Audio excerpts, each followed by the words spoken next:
Hello friend, আমি মাম্পি চলে এসেছি তোমাদের কাছে খুবই সহজ পদ্ধতিতে একটা রেসিপি নিয়ে। রেসিপিটার নাম হলো টমেটো কেচাপ। খুবই সহজেই বানানো যাবে বাড়িতেই। তো চলুন দেখতে থাকুন। দেখুন এখানে আমি নিয়েছি 1 কেজির মতো টমেটো, আর সেগুলোকে খুব সুন্দরভাবে ধুয়ে নিয়েছি। আর ধুয়ে পর আমি এখন এগুলো ছোট ছোট টুকরো টুকরো করে কেটে নিচ্ছি। খুব ভালোভাবে কেটে নিতে হবে সবগুলো টমেটোকে। আমার এখানে সব কাটা কমপ্লিট। টমেটো দেখুন হয়ে গেছে, আগে থেকে কিছু কেটে নিয়েছিলাম। তো এরপর একটা তাওয়া প্যান গরম করে নিয়েছি, আর তাতে কিন্তু আমি টমেটোগুলো দিয়ে দিলাম যেগুলো কেটে রাখলাম।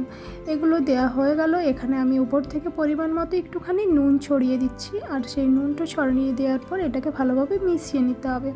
মিশানো হয়ে গেলে এটার উপর আমি এবার ঢাকনা চাপা দিয়ে দেবো কিছুক্ষণের জন্য।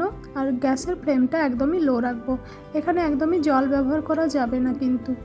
তো এরপর আমি টমেটোগুলো সিদ্ধ হয়ে গেছে খুব ভালোভাবে, এগুলো খুব ভালোভাবে ম্যাশ করে নিচ্ছি। ঠিক আছে, ভালোভাবে দেখুন ম্যাশ করে নিয়েছি। এরপর এটাকে আমি কিছুক্ষণের জন্য ঠান্ডা হতে দেব। আর এটা ঠান্ডা হয়ে গেলেই আমি মিক্সি করে নেব। তার জন্য একটা মিক্সি গ্রাইন্ডারের জন্য আমি নিয়ে নিয়েছি এখানে।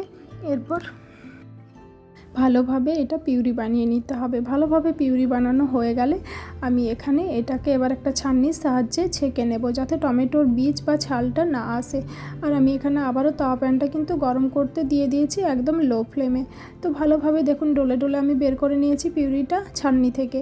এরপর এখানে অ্যাড করছি 1 চামচের মতো লাল লঙ্কা কুটো আর একটুখানি গোলমরিচের গুঁড়ো। এই দুটো মশলাকে খুব ভালোভাবে টমেটো পিউরিটার সাথে মিশিয়ে নিতে হবে। ভালোভাবে মিশিয়ে নিয়েছি, আর গ্যাসের ফ্লেমটা একটুখানি মিডিয়াম করে দেব আস্তে আস্তে করে।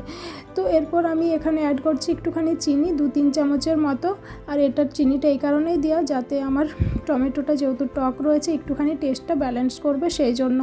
এরপর গ্যাসের ফ্লেমটা একদমই মিডিয়াম করে নিয়েছি, আস্তে আস্তে ফুটতে থাকবে। আর এখানে অবশ্যই আমি অ্যাড করেছি কিছু গরম মশলা, যেটার ভিডিও নেওয়া হয়নি। তাতে রয়েছে তেজপাতা, গোলমরিচ আর এলাইচি আর লবঙ্গ।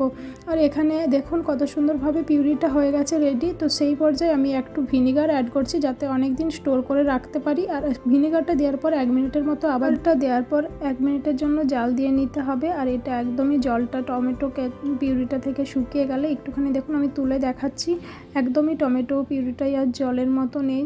তো একদমই শুকিয়ে উঠেছে। সেই পর্যায়ে ঠান্ডা করে দিতে হবে। আর এটা ঠান্ডা হয়ে গেলে একটা কন্টেনারে ঢুকিয়ে আপনি ফ্রিজে বা বাইরেও স্টোর করে রাখতে পারেন 2-3 মাসের মতো। আর এটা খেতে সত্যি খুবই সুন্দর হয়েছে, একদম দোকানের মতো। ভিডিওটা ভালো লাগলে